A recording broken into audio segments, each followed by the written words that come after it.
আসসালামু আলাইকুম, আমি জয় বলছি।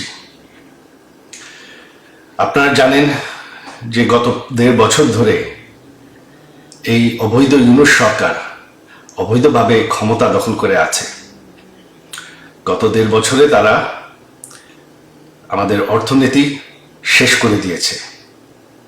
গত 1.5 বছরে বাংলাদেশে কোনো আইন শৃঙ্খলা নেই। যত জঙ্গিদেরকে আমাদের আওয়ামী লীগ সরকার গ্রেফতার করেছিল তাদেরকে তারা জেল থেকে ছেড়ে দিয়েছে।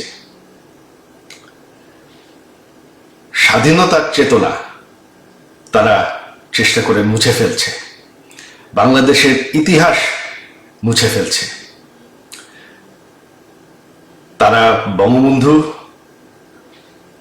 বাসা, যেই বাসা, সেই ঐতিহাসিক 32 নম্বর বাসা যেখান থেকে আমাদের স্বাধীনতা ঘোষণা হয়, সেই বাসাকে তারা ধ্বংস করে ফেলেছে। আর সবশেষে তারা এখন জামাতি রাজাকারদের হাতে দেশটাকে তুলে ধরার চেষ্টা করছে। এখন রাজাকাররাই ক্ষমতায়। এখন তারা চেষ্টা করছে বঙ্গবন্ধুর কন্যা প্রধানমন্ত্রী শেখ হাসিনাকে বিরুদ্ধে অবৈধভাবে আইন বদলায়, মিথ্যা মামলায় গায়ের জোরে সাজা দিতে। তাতে কোনো লাভ হবে না। তবে আমাদের দেশের ভবিষ্যৎ এখন অনিশ্চিত। দেশটাকে রক্ষা করতে হবে। আপনারা যদি এই ভয়ঙ্কর পরিস্থিতি থেকে বের হয়ে আসতে চান, আপনারা যদি চান যে বাংলাদেশ আবার সেই উচ্চ অর্থনীতিতে পরিণত হতে থাকুক, আপনারা যদি চান যে বাংলাদেশে আইন শৃঙ্খলা থাকে, বাংলাদেশে জঙ্গিবাদ না থাকে, বাংলাদেশে রাজাকাররা যাতে ক্ষমতায় ফিরে না আসে, যাতে আমাদের স্বাধীনতার যুদ্ধ সেটা যাতে মুছে না ফেলা হয়, তাহলে আপনাদের এখন দাঁড়াতে হবে।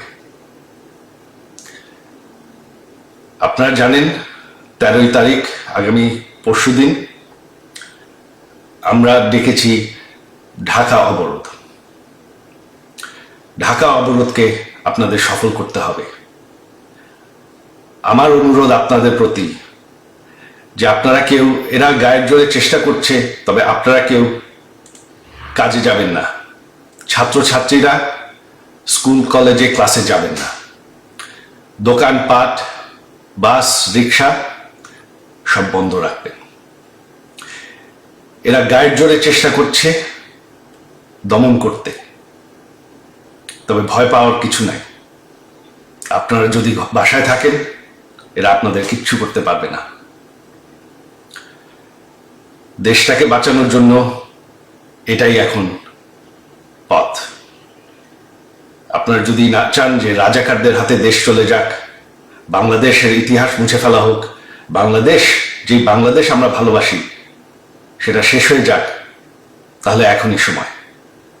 এই অবৈধ সরকারের আর বেশি সময় নাই, এদেরকে ভয় পাওয়ার কিছু নাই।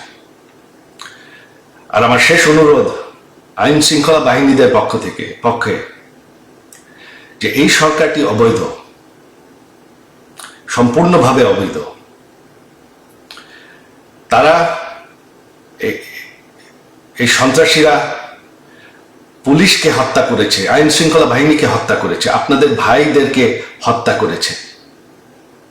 তাদের কোনো বিচার করতে দেয়নি। আপনারা আমাদের নেতাকর্মীদের নির্যাতন করবেন না। এই সরকারকে আমরা সরাবো। এই সরকার আর বেশি দিন টিকবে না।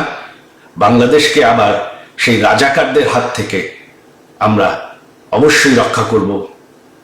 ৭১-এর আন্দোলন আমরা যুদ্ধ করে জিতেছি। এই আন্দোলনও আমরা সফল হব। আপনাদের সবাই সহযোগিতা চাই। আমাদের এক হয়ে দাঁড়াতে হবে বাংলাদেশকে বাঁচানোর জন্য। জয় বাংলা।